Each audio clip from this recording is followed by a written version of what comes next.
I honestly didn't think that I would be on here sharing a story like this, but here I am, with my own peculiar story to share. This is the story of how I exacted revenge against my horrid mother-in-law and eventually cut her out of me and my baby's life. My name is Mia, and I gave birth to my daughter Macy 1 year ago. I feel like enough time has passed for me to be able to comfortably share this story, as I was going through a lot, but now that I'm in the clear and well away from everything that went down, I'm ready to share this. It was supposed to be one of the greatest days of my life after my sweet 16th birthday, my graduation ceremony, my engagement party, my wedding, and my dinner party that was to celebrate my landing a well-deserved promotion. This was the next momentous thing to celebrate with unbridled love and care and comfort. Any mother would know that I'm talking about giving birth to my first child. I have always wanted to be a mother, which made the idea of finally meeting my baby and introducing them to the world an even sweeter anticipation. Unfortunately, though, I didn't get the picture-perfect labor story. Rather, I got something that for a very long time left a bitter and sour taste in my mouth. It all started when the doctor said, "It's a girl!" Oh my goodness, oh wow, I'm speechless, she's gorgeous. Let's see Mom meet her bundle of joy. Oh my sweet baby, I love you so much. I don't even know you, but I'm in love with you. Mom, come meet your granddaughter. Her name is Macy. All of us wondered why she hesitated to step forward and greet the new addition to the family. As she approached, we could see a clear and deep frown on her face. This all made us turn our heads in confusion. You witch! What? What have you done? You've ruined everything. The doctors and nurses inside took the hint and promptly left the room so that we could deal with this uprising commotion as a family. But honestly, part of me wished that they stayed. I knew you were a curse to our family. How could you birth a girl? A girl! Are you crazy? John, what is she talking about? Mom, what in the world are you talking about? Now look, the baby is crying. I don't care. That wench isn't any granddaughter of mine. Yuck. John, why aren't you as furious as I am? Your father is going to be livid once he hears of this. I don't know what's going on. I don't know if I'm still coming down from the painkillers, but Martha, right now you're not making any sense at all. Please, what is the issue here? Why aren't you excited to see Macy? Why are you doing this? I could just spit on both you and that baby. Okay, it's time to go. Before I could inquire any further, let alone shout back at the old hag for the awful things she was saying, John quickly escorted her out of the room, all the while trying to muffle her incessant ranting about tradition and curses and regret. I had no idea what she was on about. I thought that the old lady finally lost it, but as I would come to find out later, she wasn't crazy in a cuckoo way. She was crazy in a very evil and malicious way. Instead of celebrating this moment with my dear ones, I was crying in that delivery room with my baby in my hands, who was also mirroring my upset nature. What an awful way to introduce such a sweet and innocent girl into this already cruel world. A couple of days passed and I was discharged from the hospital. Things were awkward between John and me, and we never got the chance to properly discuss what happened, as I was still healing from the birth. We got in the house, laid little Macy to sleep, and decided to talk about what happened. There's something that I need to tell you, and the reason why I haven't told you about it till now is that it's the most stupid thing to exist in our family history. I don't even know why this is such an issue for my mother, when everyone else doesn't mind it. What's going on, John? Why did your mother act like that, and why is she sending me death threats? She's still sending those to you? She promised me she'd stop. Ugh, I don't even know how to deal with that woman. Tell me now. Well, when my mom married into the family, she was made wary of an ancient and ancestral family tradition of ours. For some reason, the Capito name has always had boys, at least for the past 7 generations. The myth is that once you marry into the Capito family, you will be destined to have boys. And according to that tradition, having boys is a blessing because, well, they carry the family name, and they're stronger and they're wiser. It's a stupid and misogynistic practice. That's why I didn't even think to tell you about it. And honestly, my family doesn't even mind having either gender. It just so happens that I only have brothers, and my dad also only has brothers. And my grandpa only had brothers. It was just a fun piece of trivia to throw at friends and acquaintances. But my mom, what was meant to be a light-hearted story about the Capito family became an obsession. Hold up a second. Let me get this straight. You mean to tell me that your mom really believes in all of that mumbo-jumbo, and she didn't get the memo that you all no longer subscribe to that? Pretty much. And the unfortunate thing is that if boys are meant to be blessings, then it obviously means that girls are supposed to be curses. My mom thinks that your womb is cursed or something because she just cannot fathom a 7-generation streak getting broken now. She believes that something wrong is happening, but it's like it was bound to happen, you know? That's ridiculous. Tell her to grow up and get over herself. Babe, I've tried. I tried telling my dad to get through to her, but she won't budge. I honestly don't know what else to do. I was so furious. I didn't even know what to do with myself. This woman made me feel like absolute garbage for the past 3 days when I was supposed to be resting and healing and enjoying some skin-to-skin with my newborn. Instead, my mind was racing and I was unable to sleep thinking about that horrible face she made when she looked at my daughter for the first time. It definitely looked like she had some murderous intent. I don't care what you do, but I need you to know that we cannot afford to ruin Macy's childhood with a sick and twisted grandma. I know, she's crazy. I'll continue to talk to her, okay? A month had gone by and I still hadn't received an apology from that wretched woman. At the same time, however, I also didn't receive any more annoyances and death threats. So I guess you gotta take the good with the bad. I was just grateful that I was now able to focus my full attention on Macy. The fears and dreams I had of a devilized Martha terrorizing my child had subsided. That was until we got an unexpected message from her. Martha took the liberty of emailing both John and me with a surprisingly sweet and warm message. It read, "Dearest John, dearest Mia, I would like to extend an olive branch. I'm sorry for the things I said.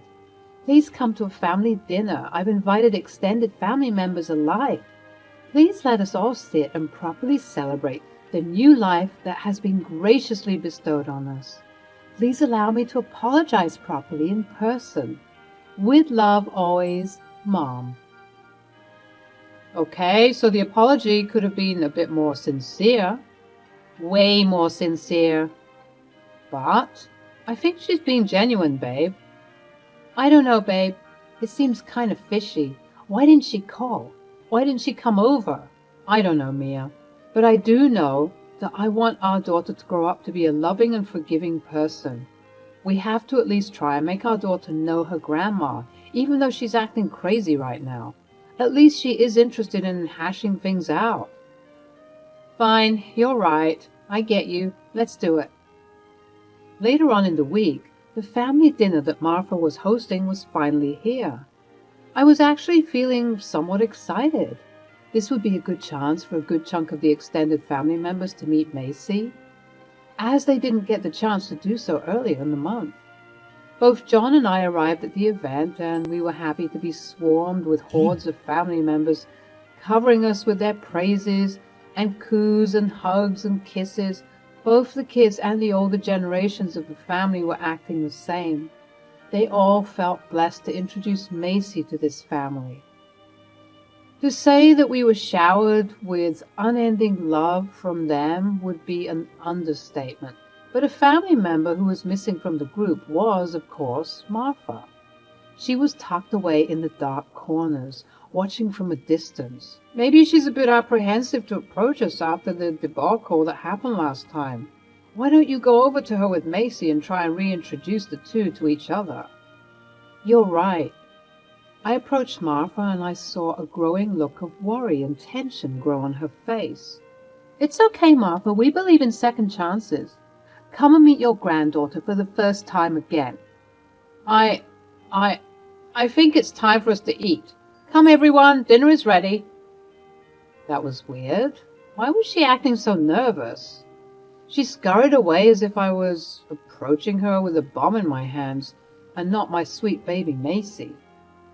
Anyways, once we were all settled at the dinner table with Macy and her bassinet near my side, we said grace and began to eat. But instead of thinking that I would enjoy my meal, all of us were in for a shock. Martha stood up and said, "Attention, everyone. May I please have your attention? Thank you. As you all know, our daughter Mia has given birth to a child, and I wanted to gather you all here today to just discuss the level of disrespect and disgust that I have obtained from all of this." What are you talking about, Martha? What is wrong with you? What is wrong with me? What is wrong with you? How dare you bring this monstrosity into our home, into our lives? Monstrosity? Mom, stop it right now. The fact that you won't stand up and defend me just shows that you don't care about the capital name.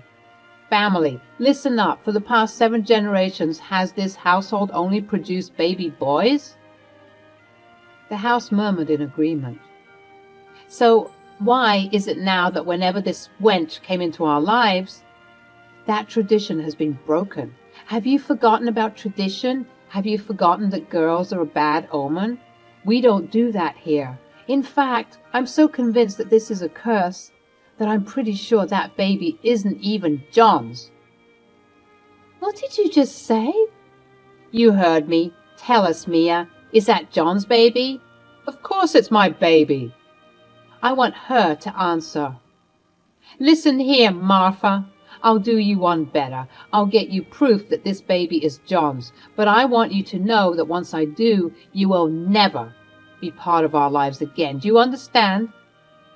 Look, she's even threatening me. Sounds like a guilty conscience to me. John, let's get out of here. John and I angrily and awkwardly packed our things and proceeded to leave, a direct juxtaposition to what we were greeted with. We left with some family members urging us to stay and that we could talk about this. But this just made me angrier. Why aren't you guys defending us? You know that she's in the wrong and you don't want to call her out for whatever reason? Don't tell me to stay if any of you aren't willing to help us fight this woman's crazy allegations. The family turned silent, with a smirking Martha in the back. I left, giving her the evilest eye that I could muster. I was determined to prove her wrong and embarrass her in front of everyone. We made our way home. The drive was silent. I was too mad to even tell my husband I told him so. My mind was swirling with so many thoughts that I couldn't even speak. Once we got home, I didn't even feel like talking, but John was insisting. Let's talk about this. What is there to talk about? Your mother is crazy, and I told you that something was off about the whole encounter. How am I supposed to deal with her, John? And why weren't you fighting for me back there? What are you talking about? I was also upset. Maybe you were, but you definitely didn't fight for your family back there. I'm sick of feeling alone in all of this, John. Why don't you put your mother in her place? I know you can do it, but I guess you're scared. It's not easy, Mia. She is my mom. But she's crazy, John, and she's bad for Macy. I'm so sorry that you're in this position, but you're going to have to choose.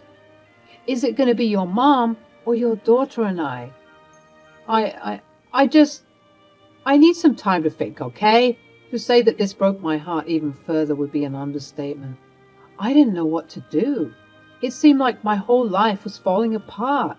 and I felt so guilty for bringing this beautiful girl into this cold and dark world. She was meant to be with a family that loved her enough to stand up for her, but it seemed that in every direction I turned, we either received active malice and hatred, or nonchalance and indifference. Neither situation was better than the other. Macy deserved unconditional and full love, but for some reason I was the only one who could see that. At that moment, my sadness was accompanied by anger, which is what fueled me to keep going. Had I just been a sad and sobby mess, I wouldn't have managed to exact my revenge on that wicked old woman and everyone else who doubted me. I had gotten DNA samples from both John and Macy, and I went to the hospital to have them tested out. I also had John tell Martha that I had done this. There was no way I was calling her out of my own volition. John would report that Martha was convinced that the results would come back negative, and I was just waiting for the day that she would eat her words. The result came back a couple of days later, and I didn't even bother opening the document as I already knew the truth. I told John to tell his mother that I got the results and that she should come over so that we can open the document together. She practically sped over to our house, eager to try and prove me wrong because she had convinced herself that she was right. Once she arrived, that's when I did the needful. What both John and Martha didn't know is that I had gotten those hidden cameras and mic systems and placed them in the living room where we were to sit down and squash her silly doubts once and for all. "Hello, Mia. Let's get this over with. Where is the child? You won't even call her by her name. You won't even acknowledge that she's a she. Let's just cut the chit-chat and get right into it. That's why you came over, right? Fair enough. I can't wait to see your face. You're so convinced that you're correct, aren't you? Why would you even go through all of this trouble just to be proven wrong? John, can you please tell your mother to back up out of my face before I do something I'll regret? Oh, scary. I want to reiterate that once you find out that your son, a Capito, has had a daughter, I never want to see you again, and you will subsequently lose the right to see anybody I love and care about, especially Macy. Yeah, whatever. And when the results come out negative, which I know they are, you're going to get divorced and excommunicated from this family. And once my gardening group and golf group hear about this, your name will be ruined. Those ladies know how to talk. You'll be the talk of the town before the sun sets. I will swear it. We'll see about that. John began to open the letter and read. In the case of John Capito and Macy Ashley Capito, there is a 99.99% chance that there is a relationship between the two parties. What? This can't be. You may proceed to leave this home effective immediately, Mom. I will be removing you from the will, and you can do the same for me. Mia, wait. John, wait. The proof is all here, Mama. You messed up big time. Mia, I'm so sorry. I didn't know. I was so wrapped up in believing that you were wrong that please. Nope. Mia, please. I'm a pleading grandmother. Please. I'll get on my knees and beg if you want to. I have to see my granddaughter. Where is she? That is none of your concern. You are no longer welcome in this house, and if you don't leave in the next 30 seconds, I'm calling the police. No, please, you can't do that. Yes, I can. I'm getting a restraining order against you, and you will be required to stay as far away from me as possible. I highly recommend you leave now because you've used up your 10 seconds. John, help me. I'm afraid I can't do that, Mom. I'm here with Mia. I'm standing up for my family. I didn't do enough of that before. And Mia, my love, I'm so sorry for not being the man you needed at the time. But I'm here now. It's going to take me some time to lean on you like that again, babe. But I accept your apology. Oh, come on. How was I supposed to know? We've had this tradition for years. I'm sorry if I got a little paranoid. You call my daughter an abomination and a monstrosity. What sort of mother would let the likes of you anywhere near her? Even if it was all just a misunderstanding as you're trying to frame it, we all know the truth. You're a toxic, sick, and twisted woman. And by the way, it's not going to be my name that's ruined. You see that pillar over there? Notice the blinking light? What? What are you talking about? Are you recording me? I swear to God, Mia, you better delete that. You see, I could, but this is all already being live streamed, so deleting it won't do anything. Martha snatched the camera, but it was far too late. I checked on my phone and the video itself already was gaining hundreds of views. With people commenting on how awful Martha was, I showed it to her and her face began to crumble. Her entire social status and all of the privileges she got due to her name were going to be muddied by this debacle. Thank God for the fast-paced notoriety that can be gained due to social media. As was promised, I ensured that I got a restraining order for my daughter and me against her crazy grandmother, and she tried her best to violate that, mourning the loss of the potentially great relationship she could have had but chose to throw away. As for John and I, we're working on rebuilding our relationship after this, but I'm just glad that he could now see the light and see that I was right all along. My mother-in-law might have stolen such a joyous moment for me, but I swear on everything that she won't take any more moments away ever again.